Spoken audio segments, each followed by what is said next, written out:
Pembagian hukum pajak. Hukum pajak atau dikenal pula dengan hukum fiskal. Hukum pajak dibedakan menjadi dua. Yang pertama, hukum pajak material. Hukum pajak material merupakan peraturan tentang pajak dalam memuat norma-norma yang menerangkan keadaan, perbuatan, peristiwa hukum yang dikenai pajak atau objek pajak.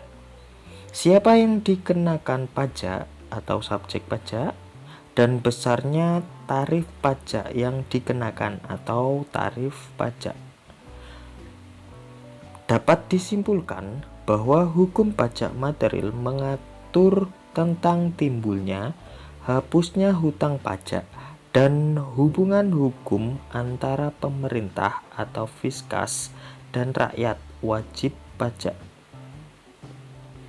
Contoh, Undang-Undang Nomor 36 Tahun 2008 tentang Pajak Penghasilan dan Undang-Undang Nomor 42 Tahun 2009 tentang Pajak Pertambahan Nilai dan Pajak Penjualan atas barang mewah.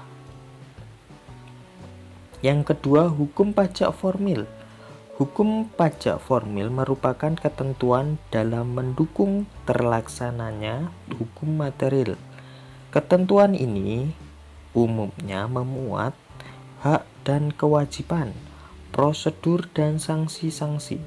Contoh, Undang-Undang Ketentuan Umum dan Tata Cara Perpajakan Susanti dan Dahlan tahun 2015 menyatakan dalam ilmu hukum termasuk juga hukum pajak berlaku ketentuan lex specialis derogate lex generalis. Dapat diartikan sebagai hukum khusus yang bisa meniadakan hukum umum.